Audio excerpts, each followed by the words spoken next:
Everyone, ಎಲ್ಲರೂ ಹೇಗಿದ್ದೀರಾ? ಎಲ್ಲರೂ ಚೆನ್ನಾಗಿದ್ದೀರಾ ಅಂತ ಅಂದ್ಕೊಂಡಿದ್ದೀನಿ. ಸಿಂಪಲ್ಲಾಗಿ ಸೂಪರಾಗಿರುವಂಥ ರೆಸಿಪಿನ ಇವತ್ತು ನಿಮ್ಮ ಮುಂದೆ ತೊಗೊಂಬಂದಿದ್ದೀನಿ. ಇವತ್ತು ಬಂದು ಗೋರಿಕಾಯಿ ಪಲ್ಯ ಯಾವ ರೀತಿ ಮಾಡೋದು ಅಂತ ನೋಡ್ಕೊಂಬರೋಣ. ಅದಕ್ಕಿಂತ ಮುಂಚೆ ನನ್ನ ಚಾನಲ್ಗೆ ಯಾರಾದರೂ ಸಬ್ಸ್ಕ್ರೈಬ್ ಆಗಿಲ್ಲ ಅಂತಂದರೆ ಹೋಗಿ ಸಬ್ಸ್ಕ್ರೈಬ್ ಆಗಿ ಬಂದುಬಿಡಿ.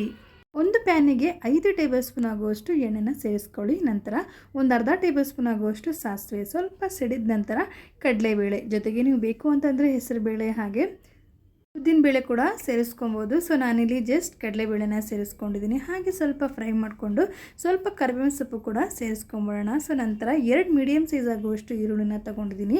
ಸೊ ನೀವು ಈರುಳ್ಳಿನ ಕ್ವಾಂಟಿಟಿ ಅಂದರೆ ಗೋರಿಕಾಯಿ ಎಷ್ಟು ತೊಗೊಂಡಿದ್ದೀರಾ ಅದರ ಕ್ವಾಂಟಿಟಿ ಮೇಲೆ ಡಿಪೆಂಡ್ ಆಗುತ್ತೆ. ಸೊ ನಾನು ಬಂದು ಒಂದು 1/4 kg ಆಗುವಷ್ಟು ಗೋರಿಕಾಯಿನ ತೊಗೊಂಡಿದ್ದೆ. ಹಾಗಾಗಿ 2 ಮೀಡಿಯಮ್ ಸೈಜ್ ಆಗುವಷ್ಟು ಈರುಳ್ಳಿನ ತೊಗೊಂಡು ಸ್ವಲ್ಪ ಫ್ರೈ ಮಾಡ್ಕೊಂಡ ನಂತರ ಒಂದು 4 ರಿಂದ 5 ಮೀಡಿಯಮ್ ಆಗಿರುವಂಥ ಖಾರ ಹಸಿಮೆಣ್ಸಿನ್ಕಾಯಿನ ತೊಗೊಂಡಿದ್ದೀನಿ.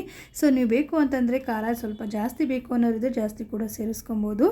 ಸೊ ನಂತರ ಈರುಳ್ಳಿ ಹಸಿಮೆಣ್ಸಿನ್ಕಾಯಿ ಎಲ್ಲ ಚೆನ್ನಾಗಿ ಫ್ರೈ ಮಾಡ್ಕೊಂಡ ನಂತರ ನಾನಿಲ್ಲಿ ಕಟ್ ಮಾಡಿರುವಂಥ ಗೋರಿಕಾಯಿ ಕೂಡ ಸೇರಿಸ್ಕೊತಾ ಇದ್ದೀನಿ.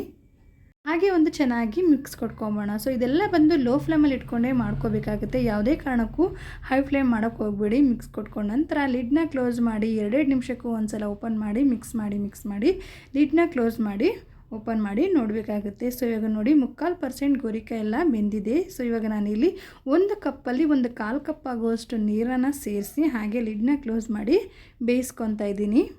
ನೀರೆಲ್ಲ ಕಂಪ್ಲೀಟಾಗಿ ಸ್ಟೀಮ್ ಆಗಿ ಗೋರಿಕಾಯಿ ಎಲ್ಲ ಚೆನ್ನಾಗಿ ಬೆಂದಿದೆ. ಸೊ ಇವಾಗ ಇದಕ್ಕೊಂದು ಸೂಪರಾಗಿರುವಂಥ ಇಂಗ್ರೀಡಿಯೆಂಟ್ಸ್ನ ಆ್ಯಡ್ ಮಾಡ್ತಾಯಿದ್ದೀನಿ. ಅದೇನಪ್ಪ ಅಂದರೆ ಹಸಿಮೆಣ್ಸಿನ್ಕಾಯಿ ಚಟ್ನಿ. ಹಸಿಮೆಣ್ಸಿನ್ಕಾಯಿನ ಹಾಗೆ ಜಸ್ಟ್ ಪೇಸ್ಟ್ ಮಾಡಿಕೊಂಡು ಸೇರಿಸ್ಕೊತಾ ಇದ್ದೀನಿ.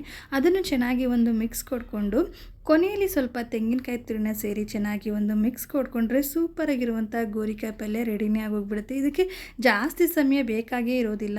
ಒಂದು 10 ರಿಂದ 15 ನಿಮಿಷದೊಳಗಡೆ ಕಂಪ್ಲೀಟಾಗಿ ಎಲ್ಲ ಆಗೋಗ್ಬಿಡುತ್ತೆ. ಸೊ ಇದಕ್ಕೆ ಕಾಂಬಿನೇಷನ್ ಆಗಿ ನಾನಿಲ್ಲಿ ಚಪಾತಿ ಕೂಡ ಮಾಡ್ಕೊತಾ ಇದ್ದೀನಿ. ಸೊ ನೀವು ಬೇಕು ಅಂತಂದರೆ ಸೈಡ್ ಸ್ನ್ಯಾಕ್ಸ್ ಕೂಡ ಯೂಸ್ ಮಾಡ್ಕೊಬೋದು. ಇಲ್ಲ ಅಂತಂದರೆ ಚಪಾತಿ, ಅಕ್ಕಿ ರೊಟ್ಟಿ ಎಲ್ಲದಕ್ಕೂ ತುಂಬ ಚೆನ್ನಾಗಿ ಹೊಂದ್ಕೊಳ್ಳುತ್ತೆ. ನೋಡ್ಕೊಬಂದಲ್ಲ ಫ್ರೆಂಡ್ಸ್, ಸಿಂಪಲ್ಲಾಗಿ ಯಾವ ರೀತಿ ಗೋರಿಕಾಯಿ ಪಲ್ಯನ ಮಾಡೋದು ಅಂತ. ಸೊ ನಿಮಗೆ ಈ ವಿಡಿಯೋ ಸ್ವಲ್ಪನಾದರೂ ಇಷ್ಟ ಆಗಿದೆ ಹಾಗೆ ಯೂಸ್ಫುಲ್ ಆಗಿದೆ ಅನ್ನೋರಿದ್ರೆ ಒಂದು ಲೈಕ್ ಮಾಡಿ, ಜೊತೆಗೆ ಸಬ್ಸ್ಕ್ರೈಬ್ ಆಗೋದನ್ನು ಮರಿಬೇಡಿ.